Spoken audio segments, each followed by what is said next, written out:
As you can see, I'm now very exhausted from walking a simple 8 blocks today.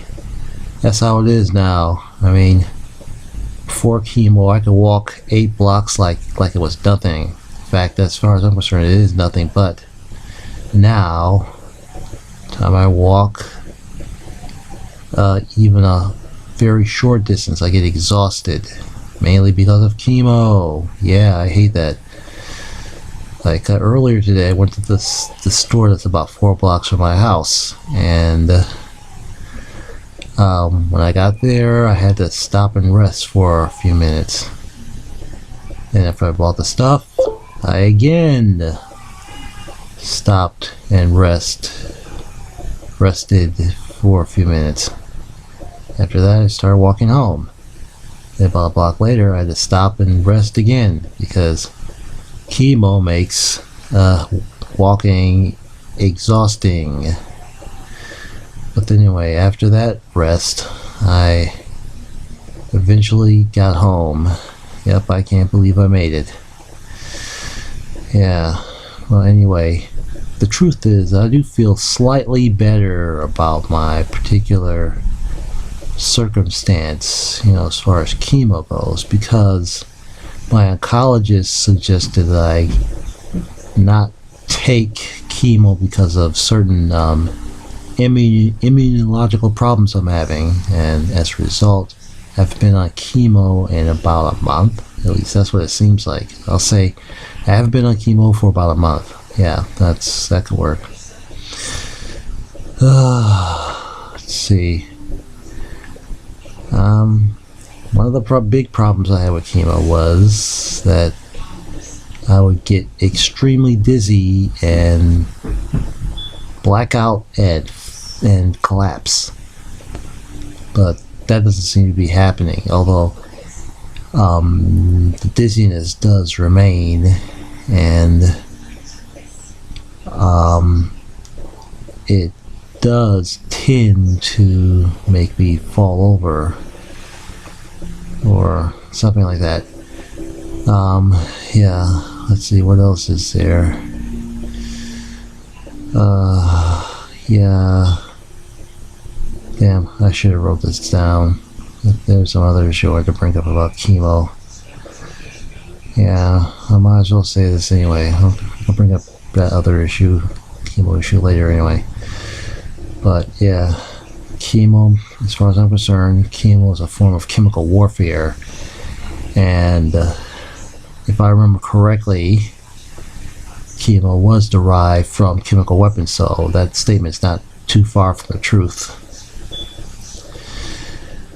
Yep, hate chemo, hate cancer, hate living in the early 21st century where technology is in the Stone Age.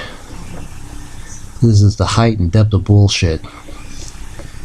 Still think that cancer should have been cured years ago, or at least the treatment would be significantly better, like getting rid of this horrible metallic taste that I've had in my mouth since May of this year. At least I think that's what it was.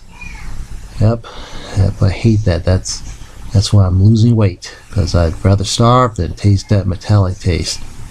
I mean, it wasn't as bad as before, because it used to be when I eat food, I don't taste the metallic taste. Now, in most cases, or in a lot of cases, I taste the food and the metallic taste, and that makes me not want to eat. But lately, I've discovered this soup that seems to be very good at hiding the metallic taste. Unfortunately, certain other remedies for this metallic taste have turned out to be, let's say, useless. For example, I started chewing gum for the first time in years, and that worked very well at first.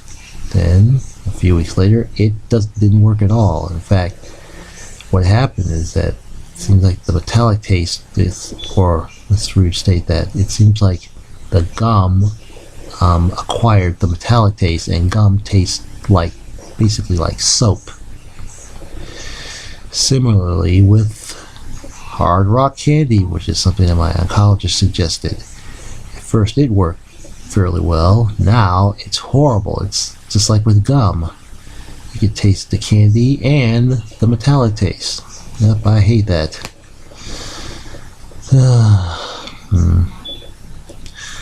Guess that's all I can say about how chemo sucks.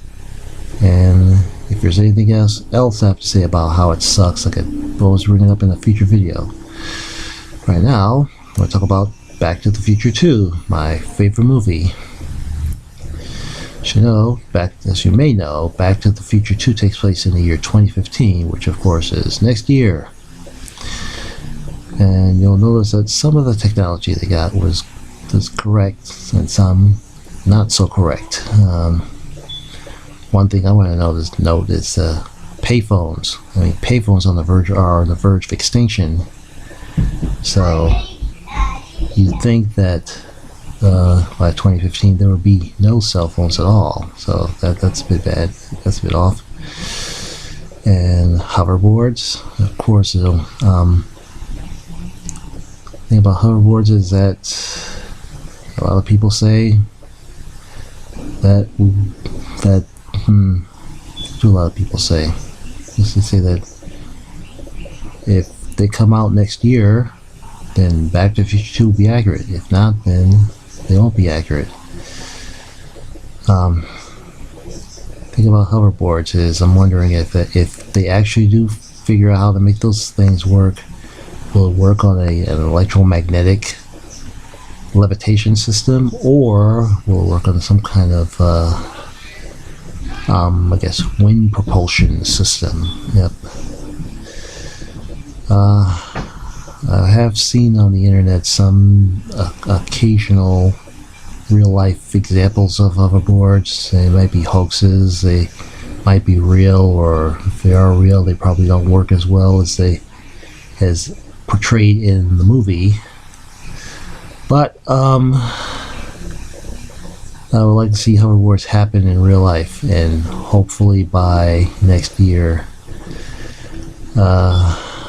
Yeah, I'm thinking that the wind propulsion method might be more likely to become reality. I'm not sure about the electromagnetic levitation issue.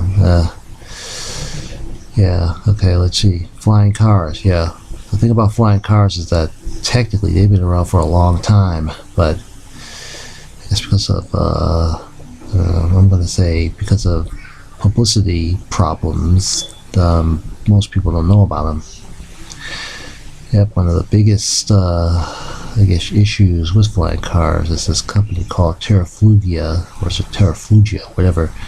Anyway, they are building flying cars, and they have built flying cars that actually work and actually fly. But the public, unfortunately, doesn't know much about it, and that's how it always seems to be with flying car companies, like Moeller International, Moeller Industries, something like whatever, some Moeller company has been working on flying cars for 20 years or something like that. And most people don't know about them either. Yep, I hate that. Yep, flying cars can actually happen, but nobody wants to talk about them. Yep. Okay. What are the Back to the Future 2 technologies I want to bring up? Let's see. A thumbprint ID scan. I get the impression that technology already exists, or something similar to it already exists, but for whatever reason they're not bringing it out to the public. Let me see. Flying cars, hoverboards,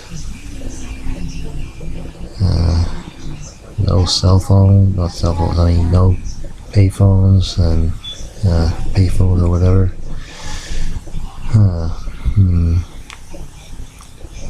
Oh yeah, HDTV. Yeah, they have that in Back to the Future 2, exactly as predicted. Exactly like the kind of stuff you see today. Oh, that reminds me. the reason I think one of the reasons why they have some of the technology of Back to the Future 2 is so accurate is because the writers consulted futurists about the future technology. And I mean, the whole HD TV thing was actually well established as far back as I think 1989. I remember hearing about that. The whole, we're going to have HD TV from now on. Analog TV's gone forever. That sort of thing. I remember hearing about that. So it's not that far-fetched that the Back to the Future 2 crew got that particular aspect of the feature correct. Yeah, it would have been great if they had anticipated cell phone use as, the way it currently is, but they didn't. Let's see, what else is there? TV. Yeah, I gotta hold off until I think of some other Back to the Future 2 technology. Let's see.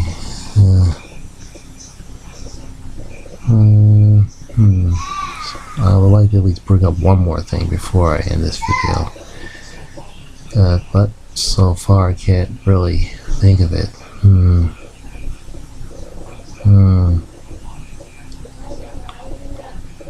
Might as well bring over the dog walker. Though I heard dog because they want to tell you what to do instead of allow you to live in freedom. But anyway, apparently the dog walker probably works on a system similar to hoverboard, so I guess real life dog walkers might not be available as soon as 2015. Let's see.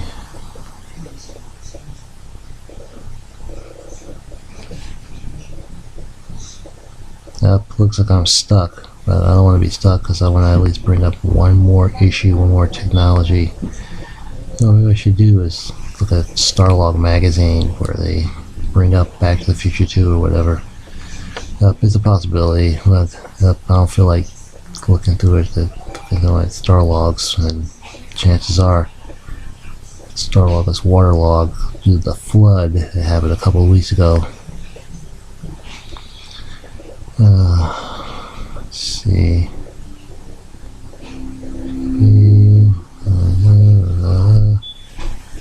Well, I guess I could stop right there. Yep, I'm stopping right there. I'm gonna bring up more Back to the Future technology. I might as well do it in another video. Yep, and since that's the case, see you later. Ralph Nader. I hate cancer and I hate cancer drugs.